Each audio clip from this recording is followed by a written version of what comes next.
BBA, BCA, BCom Computers, 100% placement guarantee. I create Degree College, Kukatpalli, Hyderabad. వనపర్తికి సంబంధించి తైలం రమేష్ అనే ఒక వ్యక్తికి మాజీ మంత్రి సింగిరెడ్డి నిరంజన్ రెడ్డి గారంటే విపరీతమైనటువంటి అభిమానం. అందుకోసం ఆయన అంటే నిరంజన్ రెడ్డి గారి పచ్చబొట్టుని తన గుండెల మీద వేయించుకున్నాడు. ఆ విషయాలేమీ నిరంజన్ రెడ్డి గారికి తెలియదు. కానీ అనుకోకుండా 3 రోజుల క్రితం అతను చనిపోయాడు. ఆ సందర్భంగా తన కార్యకర్త చనిపోయాడు, తన ఏరియాలోనే ఉండే వ్యక్తి కదా అని చెప్పి ఆయన చూడ్డానికి వెళ్ళారు. తీరా వెళ్ళిన తర్వాత తన అభిమానాన్ని అతని గుండెల మీద ఆయన ఫోటో చూసి ఆశ్చర్యపోవటం నిరంజన్ రెడ్డి గారు వంతైంది. అంతేకాదు, అనుకోకుండా నిరంజన్ రెడ్డి గారు అతను బ్రతికే ఉన్నాడని గమనించారు. అసలు అది ఎలా జరిగింది? ఆ తర్వాత అతన్ని రక్షించి హాస్పిటల్ అడ్మిట్ చేసి ఈరోజు అతను కోలుకునేందుకు కూడా కారణమయ్యారు. ప్రస్తుతం మనతో పాటు లైవ్ కాల్లో ఉన్నారు నిరంజన్ రెడ్డి గారు. ఒకసారి ఆయనతో మాట్లాడదాం, అసలు ఏం జరిగిందో ఆయన మాట్లాడుకుందాం. సార్ నమస్తే అండి. నిజంగా సార్, అభిమానం అనేది చూపించడం చాలామంది చేస్తూ ఉంటారు, రకరకాలుగా చూపిస్తుంటారు తమ అభిమానాన్ని తనకిష్టమైన వ్యక్తుల మీద, నేతల మీద. మీ మీద చూపించినటువంటి ఈ అభిమానం అనుకోకుండా అతని మరణం నుంచి బ్రతికించి అతనికి ఒక జీవితాన్ని రోజు ఇచ్చింది అంటే నిజంగా అది మీ వల్లే. అంటే హ్యాట్స్ ఆఫ్ సార్, చాలా గొప్ప విషయం, గొప్ప పని చేశారు మీరు.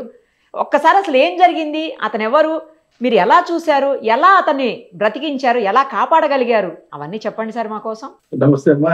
వాస్తవంగా అతను వనపర్తి వాసి, నాకు అభిమాని ప్లస్ మా పార్టీ కార్యకర్త కూడా. అయితే ఆయన అక్కడ హైదరాబాద్ లో నివాసం ఉంటాడు.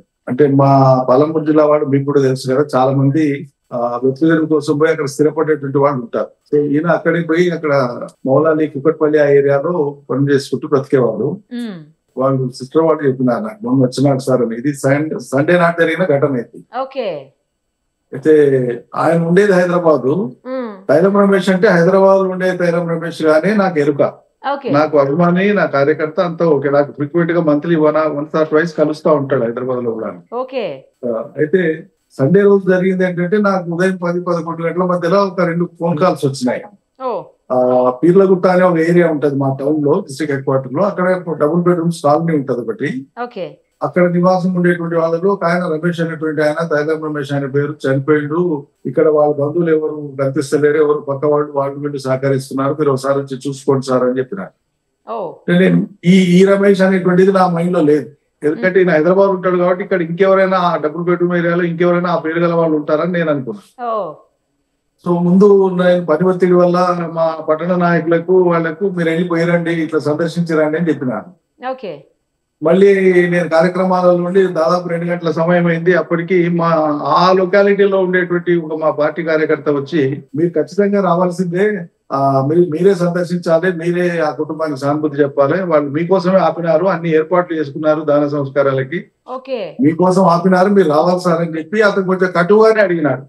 మీరు రాకపోతే ఎట్లా అన్నట్లుగా కొంచెం గట్టిగానే అడిగినాడు. సరే ఇంతగా ఇన్సిస్ట్ చేస్తున్నారు కదా అని చెప్పి నేను మళ్ళీ అలసిపోయి ఉన్నా సరే ఓకే చేసుకొని వెళ్ళాను. వెళ్ళే వరకు నేను మామూలుగా ఎక్కడైనా సరే దురదృష్టకరంగా ఏ రకంగా మరణాలు సంభవించినా అక్కడ పోతాం, సంతాపం ప్రకటిస్తాం, వాళ్ళకి ఏదైనా మనం చేయగలిగినటువంటి మాట సాయమో ఇతర సాయమో వాళ్ళ పరిస్థితిని బట్టి ఏదైనా చేస్తూ ఉంటాం సహజంగా. సో నేను అక్కడికి వెళ్ళి శవానికి దండ వేయడానికి దండ తీసి అట్లా చూస్తే, ఈయన నా పార్టీ కార్యకర్త అయినటువంటి హైదరాబాద్ లో నివసించే తైలం రమేష్ గా నేను గుర్తించి, ఈయన ఇక్కడికి ఎందుకు వచ్చినాడు, ఎప్పుడు వచ్చినాడు, అసలు ఎట్లా జరిగింది, నేను ప్రశ్నల మీద ప్రశ్నలు వేస్తున్నా. షాక్ గురై వేస్తే వాళ్ళు పక్కల లేడీస్ ఎవరైతే ఉన్నారో వాళ్ళ కజిన్ వాళ్ళకి సంబంధించినటువంటి వాళ్ళు, అతని కొడుకు పిల్లోడు 17-18 ఇయర్స్ పిల్లోడు కూడా ఉంటాడు.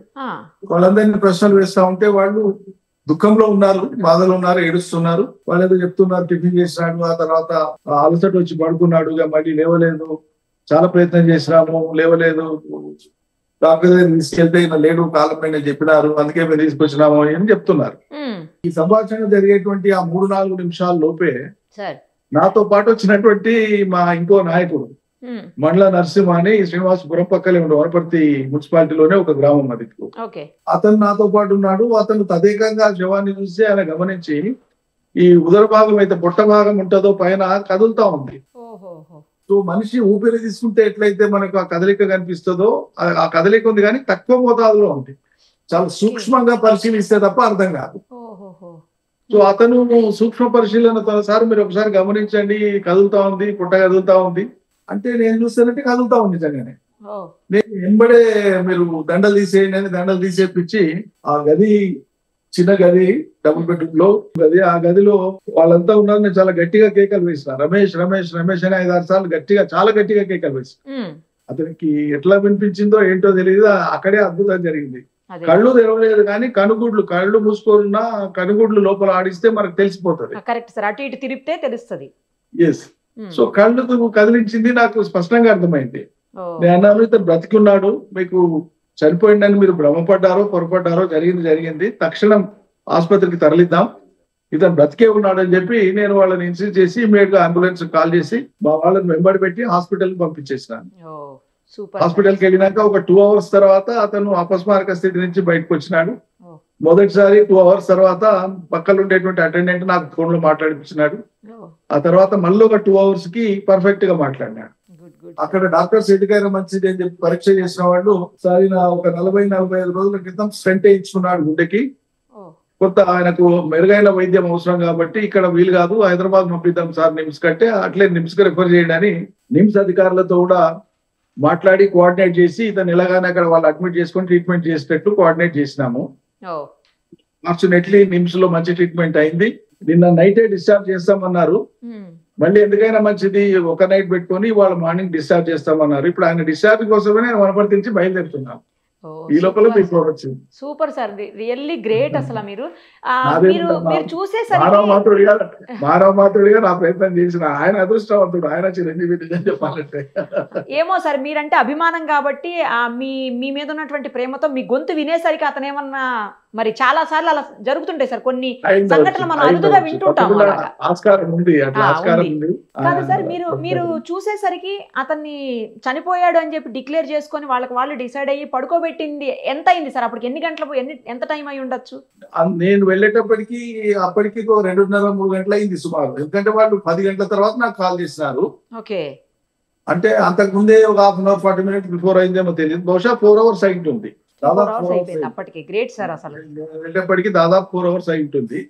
అది వాస్తవంగా పల్స్ పడిపోయింది, చాలా చల్లగా అయింది శరీరం అంతా కూడా.